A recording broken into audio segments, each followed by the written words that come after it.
When clicking on this video, you may feel that it's quite a redundant thing to be asking. It's a very strange comparison to compare creating teams, such as those behind mega collabs like the Apocalyptic trilogy, to GD clans such as GeoStorm. It might be a long while since you even thought about clans like GeoStorm 2, however this is actually a question I thought of the other day while making my Team N2 video, and when I was thinking about the topic I actually found far more depth. What I'm talking about today is a shift in the balance of power in Geometry Dash, moving from a time in 1.9 when clans were at their absolute peak of popularity to the contemporary community where all eyes are on the creating teams and their upcoming projects. With mega collabs on the rise and more specialised teams being officially created, it's not so unreasonable to suggest that creating teams such as Zimnior's APTeam and Gaiden Hertuny's TCTeam may be the future of large-scale GD projects that serve a specific purpose. Today, we'll be discussing the possibility that creating teams may actually be able to rise up and gain popularity to a higher level than those of the old established GD clans such as GeoStorm and Sanctioned Dashers.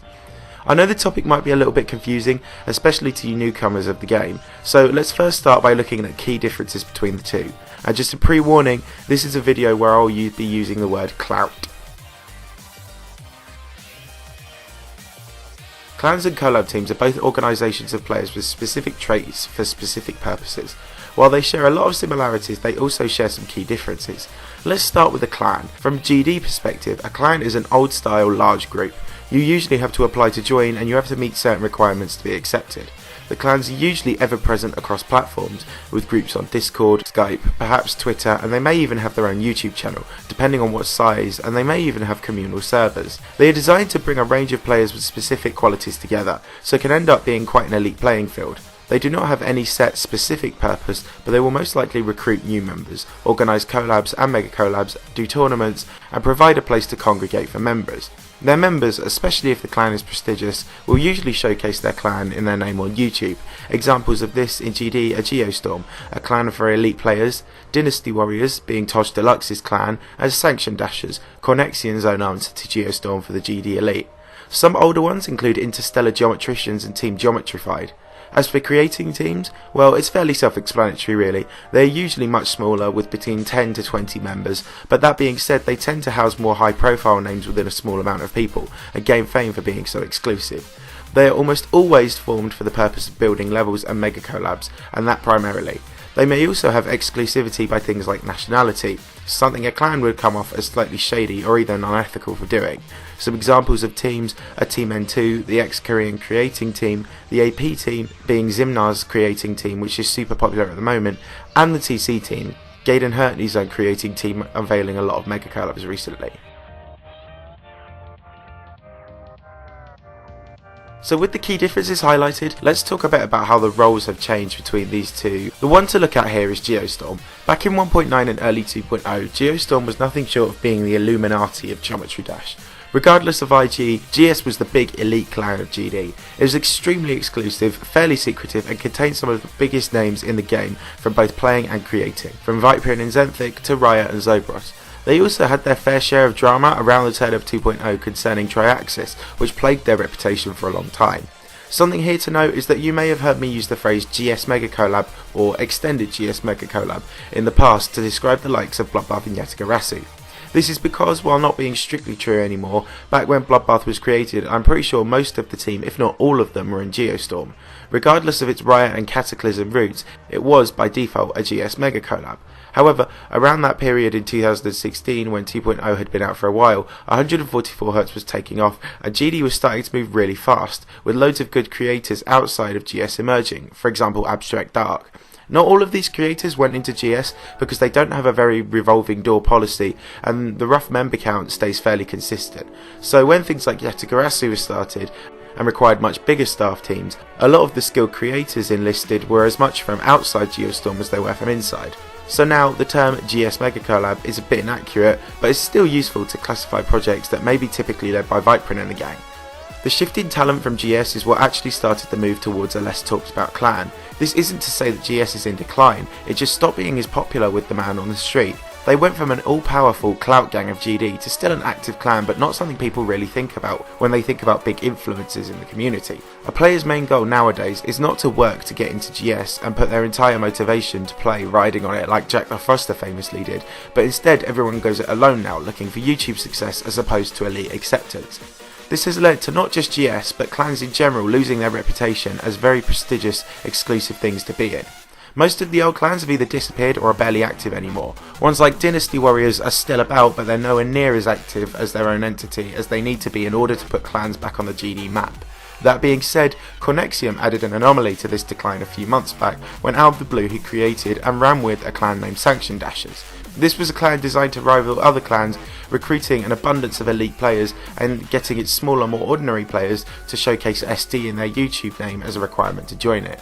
This clan took off really quickly, and Cornexium had eyes to try and make it overtake GeoStorm, but this aggressive expansion ended up being its undoing, when the community members wrote off the clan as just an opportunity to grab fame as centralised power on his terms.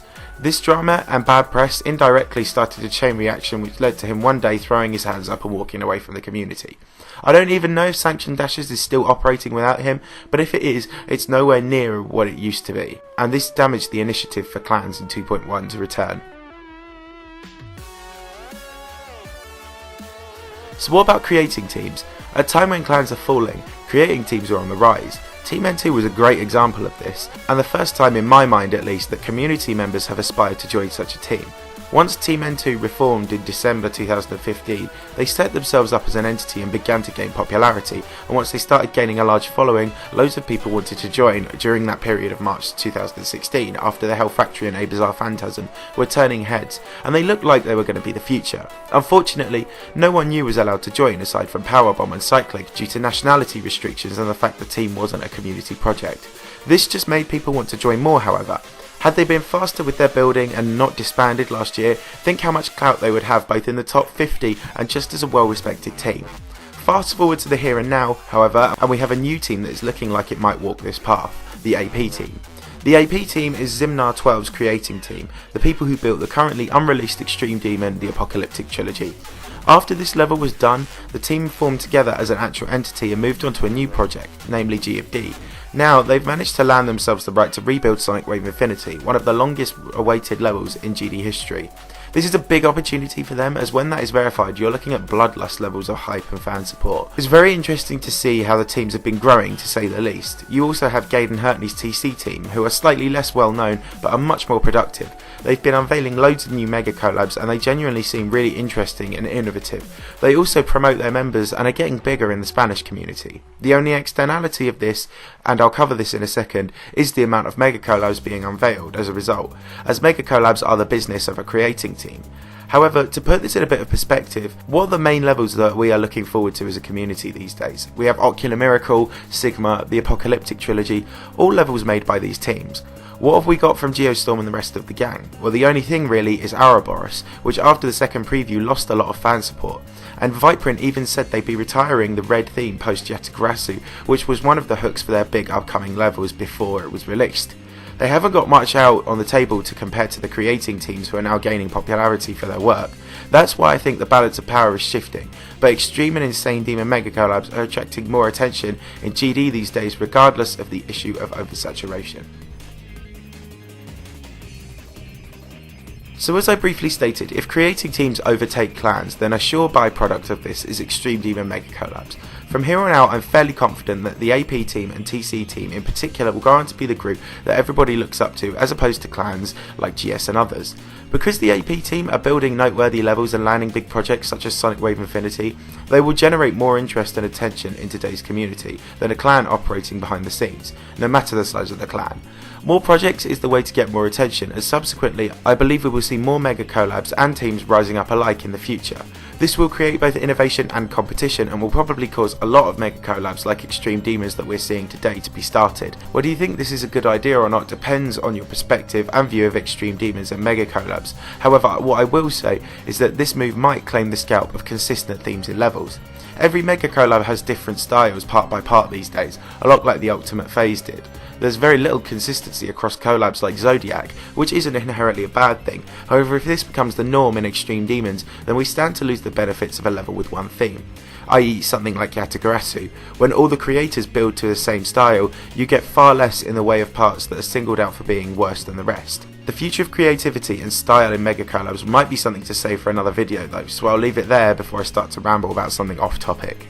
Conclusively, I do believe that creating teams are the future, as they are landing and starting projects which attracts way more attention than a clan operating in the background. I know I use GS as a lampooning example here a lot, but I think all clans will take a back seat, especially as more creating teams are formed into their own entities. Something that Team N2 started and something that I believe APTeam will continue. But that's just my opinion. What do you think? Do you think there's still place for clans in GD, or will creating teams not catch on? I'd love to hear your thoughts in the comments, and I thank you very much for watching, and I hope you did enjoy the video. If you did, please smash that like button, and if you're new around here, if you could consider subscribing and checking out some of my other videos, then it would really help the channel out. Thanks a lot guys, I'll see you all soon.